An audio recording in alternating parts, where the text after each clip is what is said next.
Bonjour, aujourd'hui nous allons voir comment fonctionne la partie e-commerce avec le module WooCommerce.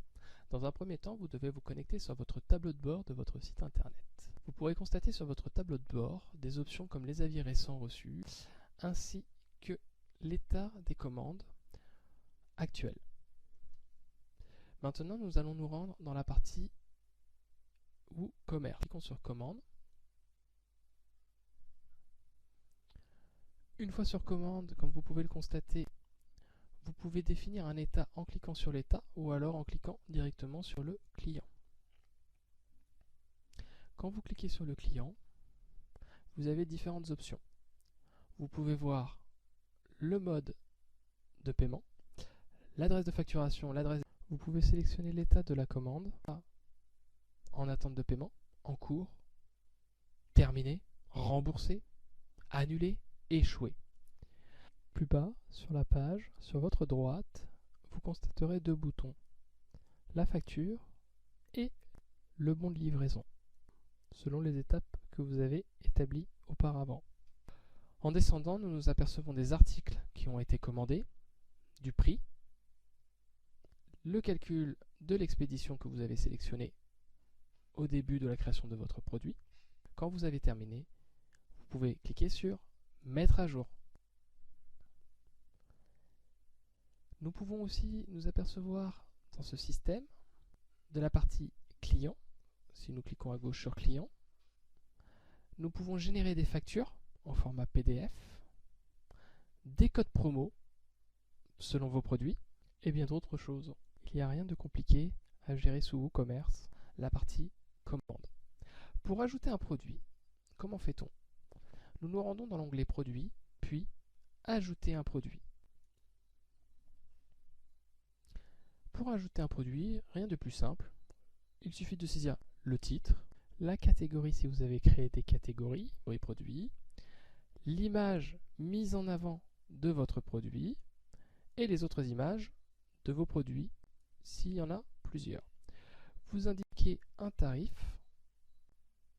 Vous pouvez choisir si votre produit est virtuel, donc téléchargeable, ou s'il s'agit d'un vrai produit que vous allez livrer chez votre client. Par ailleurs, vous avez produit simple, mais vous pouvez aussi définir des produits variables. Variable, c'est quoi?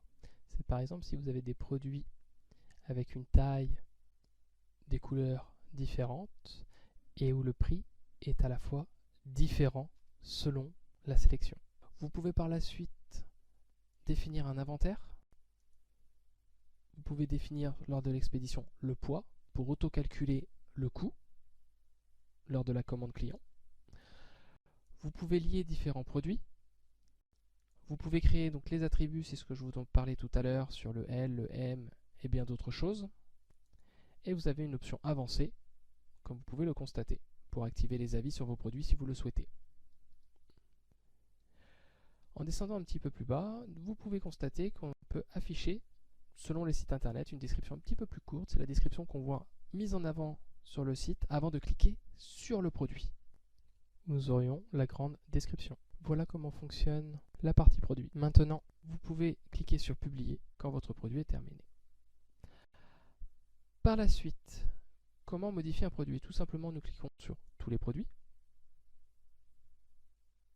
puis modifier. Pour modifier un produit, tout simple, une fois que vous arrivez, il suffit de cliquer sur la zone texte et de modifier l'ensemble que vous souhaitez. Pour vous montrer la configuration de ce produit, voilà. Une fois terminé, on clique sur Mettre à jour. Nous cliquons sur tous les produits à nouveau pour vous montrer cette petite étoile que vous pouvez voir à droite. Ça permet de mettre en avant votre produit. Si le système existe sur votre site internet, ça vous permet que le produit se trouve sur la page d'accueil de votre site ou alors en premier dans la liste des produits. Ensuite, nous pouvons très bien créer une catégorie produit en cliquant sur catégorie, puis en créant votre catégorie ici. Vous pouvez très bien ajouter des sous-catégories, même fonctionnement. On indique un nom, on choisit la catégorie par en test, et on fait ajouter une catégorie. Et la catégorie est parent de la catégorie test. Voilà, c'était le petit tutoriel simple pour pouvoir gérer sa propre boutique avec le système WooCommerce et un ensemble de modules spécifiques qui ont été ajoutés pour le bon fonctionnement de votre site.